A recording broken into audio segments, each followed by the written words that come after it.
आबादी। कहाँ जा रहे हैं बांग्लादेश में रहने वाले हिंदू? बांग्लादेशी हिंदुओं के लिए क्यों भारत है आखिरी उम्मीद? सालों से इस्लामिक देश में घुटकर रहने को मजबूर है हिंदू। बांग्लादेश ऐसा देश है जिसे पाकिस्तान से आजादी दिलाने के लिए भारत के सैनिकों ने बहुत खून बहाया और पूर्वी पाकिस्तान के हिस्से को पाकिस्तान से अलग करके 1971 में बांग्लादेश बना दिया गया।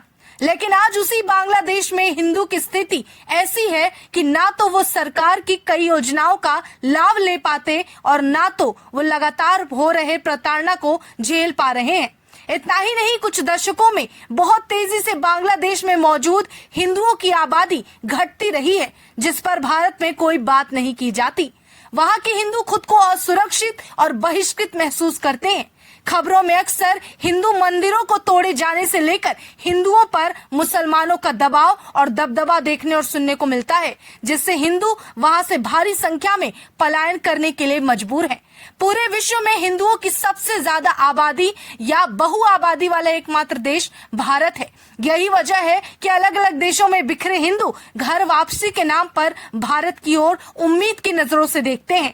ये वही प्रताड़ित हिंदू हैं जो पाकिस्तान और बांग्लादेश के कट्टरपंथी वाले विचारधारा का हर दिन सामना करते हैं और आजादी पाने की गुहार भारत से लगाते हैं, जिसे जरूरी मुद्दा समझकर भारत में केंद्र सरकार ने CAA लागू किया, जिसका विरोध भारत के विपक्षी राजनीतिक पार्टी वाले लोग कर रहे हैं और ये अफवाह बनाकर भारत के मुस्लिमों को डराने लगे कि ये कानून उनके लिए खतरा है, जबकि ये उन हिंदुओं के लिए वरदान है जो अपनी जिंदगी को मान सम्मान, सुरक्षा और मौलिक अधिकारों के साथ भारत में लौटकर जीना चाहते हैं।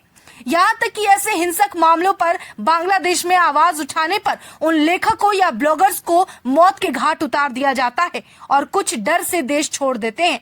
बांग्लादेश के हिंदू अब विरोध करने से डरने लगे हैं कि कहीं वो अगला निशाना न बन जाए। 1993 में बांग्लादेश में लागू एक कानून के बाद बैंक की तरफ से उन हिंदुओं को लोन देने या ज्यादा कैश निकालने पर पाबंदी लगा दी गई जो बांग्लादेश और भारत के बॉर्डर से सटे जिलों में रहते हैं। यहाँ तक कि बांग्लादेशी हिंदुओं से उनके घर जमीन भी छीन लिए जाते हैं और उन पर कब्जा कर लिया जाता है। उन लोगों को खुद का अपना पर्व त्योहार मनाने पर भी रोक टोक लगाई जाती है। हालांकि 2011 में बांग्लादेश की प्रधानमंत्री शेख हसीना के आने के बाद भारत के साथ रिश्तों में सुधार तो आया, लेकिन अतीत में वहां के मुसलमानों में इतनी नफरत हिंदुओं के लिए बढ़ा दी गई जिसका दहशत सरकार की नीतियों पर भारी पड़ जाता है। जब भी हिंदुओं के प्रति जुल्म ज्यादा बढ़ा या दंगे भड़के तो लाखों की संख्या में हिंदू बांग्लादेश छोड़कर पलायन करने लग गए और आज ऐसी स्थिति है कि 1971 में मौजूद बांग्लादेश में 40% हिंदुओं की आबादी घटकर 24% पर पहुंच चुकी है और हालात ऐसे ही रहे तो आने वाले कुछ सालों में बांग्लादेश में एक भी हिंदू नहीं होंगे। दुनिया भर में एकमात्र भारत सर्वाधिक हिंदू आबादी वाला देश है, लिहाजा उसे हिंदू हितों के बारे में सोचना होगा।